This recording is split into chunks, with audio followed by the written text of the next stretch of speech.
बिस्मिल्लाहिर्रहमानिर्रहीम। अस्सलाम वालेकुम दोस्तों, खुश आमदीद कहते हैं आपको अपने ही यूट्यूब चैनल पर। सऊदी अरब की ताज़ा तरीन 2 अपडेट्स लेके आपके खिदमत में हाज़िर हैं। फ्रेंड्स, आज की इस वीडियो के अंदर एक अच्छी अपडेट लेके आए हैं और एक बुरी अपडेट इस वीडियो के अंदर हम आपके साथ शेयर करेंगे। दोनों अपडेट्स बहुत अहम है और अच्छी अपडेट इस वीडियो के अंदर है और बुरी भी इसके अंदर है। तो दोस्तों, वीडियो शुरू करने से पहले अगर आप हमारे चैनल पर नए मेहमान आए तो चैनल को सब्सक्राइब करने के साथ साथ बेल के आइकन को लाजम प्रेस कीजिएगा। जो भी हम नया वीडियो बनाएंगे उसका नोटिफिकेशन आप दोस्तों तक तुरंत ही पहुंच जाएगा। वीडियो को लाइक कीजिए और इस वीडियो को ज़्यादा से ज़्यादा अपने दोस्तों के साथ भी शेयर कीजिएगा। तो दोस्तों, सबसे पहले आपके साथ बुरी अपडेट शेयर करेंगे, वो है सऊदी हुकाम ने कोरोना फैलाव को रोकने के लिए सख्त पाबंदियां लगाने की वार्निंग दे दी है। वजीर सेहत डॉक्टर तौफीक रबी ने कहा है, अपने इंटरव्यू में पैगाम देते हुए खबरदार किया है, अगर किसी लोगों को इज्तिमा से बाज ना आए तो मजीद पाबंदियां लगाई जाएंगी। सऊदी अरब में गुज़श्ता रोज़ कोरोना केसेस में इजाफे के ख़तरे की घंटी बज रही है, जिसमें सऊदी हुकाम ने सख्त फैसले करने पे सोच विचार शुरू कर दिया है। सऊदी हुकाम के बयानात के यूँ मालूमात होता है कि सूरत हाल बिगड़ रही है, हालात जज़वी लॉकडाउन की तरफ भी जा सकते हैं। सऊदी वज़ीर सेहत डॉक्टर तौफीक रबिया ने खबरदार किया है कि अगर लोगों ने वायरस को फैलने से रोकने की आयद करदा पाबंदियों की खिलाफ वर्जियाँ जारी रखी तो उन्हें रोकने के लिए मज़ीद भी लॉकडाउन लगाए जा सकते हैं। अल अरबिया न्यूज़ के मुताबिक डॉक्टर तौफीक रबिया ने इतवार को एक वीडियो पैगाम में कहा है कि हमने हाल ही में कोरोना वायरस की केसों की तादाद में मुसलसल इजाफा मुलाहिजा किया है। ऐसा हर किस्म की इज्तिमात की वजह से हो रहा है। अगर लोगों ने इज्तिमात का सिलसिला जारी रखा और एहतियाती तदाबीर पर अमल दरामद नहीं किया तो हम कोरोना वायरस की दूसरी लहर के ख़तरे से दो चार हो सकते हैं। उन्होंने कहा है कि ममलकत में हर फर्द की ताउन अज़्म के बदौलत कोरोना वायरस की वबा से निपटने के लिए तमाम शोबों की कोशिशों में मदद मिली है।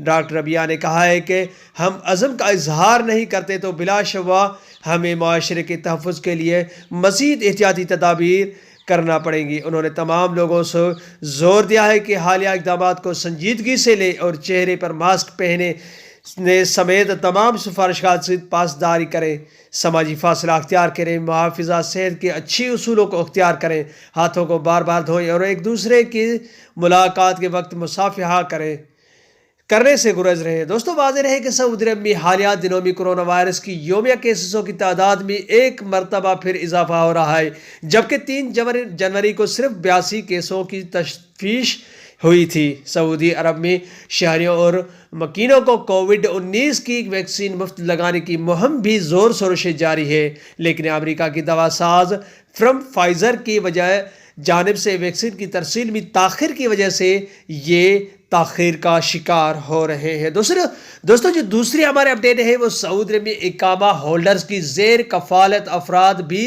अबशिर अकाउंट खोल सकते हैं। जवाज़ात के मुताबिक शहरी और तारकिन के लिए अबशिर में रजिस्ट्रेशन का अमल आसान बना दिया गया है। दोस्तों, सऊदी अरब में अब इकामा होल्डर्स के ज़ेर कफ़ालत अफराद भी अबशिर अकाउंट खोल सकते हैं, जबकि सऊदी शहरी और तारकिन के अबशिर मेन रजिस्ट्रेशन का अमल भी आसान बना दिया गया है। सऊदी महकमा पासपोर्ट जवाज़ात की जानिब से ऐलान किया गया है कि आइंदा से जवाज़ात की ऑनलाइन सर्विसेज मकामी अफराद, GCC ममालिक के शहरियों, विजिट वीज़ा होल्डर्स और तारकिन के ज़ेर कफ़ालत अफराद को भी फराहम की जाएगी। ज़ेर कफ़ालत अफराद को अबशिर अकाउंट बनाने के लिए सहूलत मुहैया कर दी गई है। दोस्तों, जो अफराद अपना अकाउंट बनाना चाहते हैं वो अबशिर के वेबसाइट पर जाकर रजिस्ट्रेशन पर क्लिक करें, वहाँ अपने क्वाइफ का इंदराज करें, अपना यूज़र और पासवर्ड मुकर्रर करें और अपडेट राब्ते के लिए अपनी पसंद की ज़ुबान पर क्लिक करें। मुतल्लिका शराइत व ज़वाबित की मंजूरी के बाद रजिस्ट्रेशन का मरहला खुद कार मशीनों के ज़रिए तय पाएगा, जो ऑटोमेटिक मशीन जवाज़ात महकमा पासपोर्ट के तमाम दफातर, शॉपिंग मॉल्स और बड़े हॉस्पिटलों में भी मौजूद है। जवाज़ात की जानिब से कहा गया है कि तारकीन के ताबीईन अपने इकामा नंबर से अबशिर अकाउंट खोल सकते हैं, जबकि GCC ममालिक के शहरी और विजिट वीज़ों पर आने वाले रकम अल हुदूद यानी एंट्री नंबर से अबशिर अकाउंट खोलने के अहल होंगे। ये अफराद अपने अकाउंट ऑटोमेटिक मशीनों के अलावा जवाज़ात के किसी भी दफ्तर जाकर खोल सकते हैं। दोस्तों, इसके अलावा बैंकों के ऑनलाइन सिस्टम पर भी ابشر اکاؤنٹ کھولنے کی سہولت مہیا کر دی گئی ہے۔ تابعین کے لیے یہ آن لائن سہولت فراہم کرنے کا مقصد یہ ہے کہ انہیں ابشر اکاؤنٹ کھلوانے کے لیے محکمے کے دفاتر جانے کی نوبت پیش نہ آئے اور وہ گھر بیٹھے ہی اپنا اکاؤنٹ کھلوا سکیں۔ تو دوستو یہ تھی 2 اپڈیٹ جو اچھی تھی اور دوسری بری۔ امید کرتا ہوں یہ ویڈیو آپ کو اچھی لگی ہوگی۔ کوئی بھی سوال ہو نیچے کمنٹ باکس میں آپ مجھ سے پوچھ سکتے ہیں۔ اگلی ویڈیو تک اپنا بہت سارا خیال رکھیے گا۔ تب تک کے لیے السلام علیکم ورحمۃ اللہ وبرکاتہ۔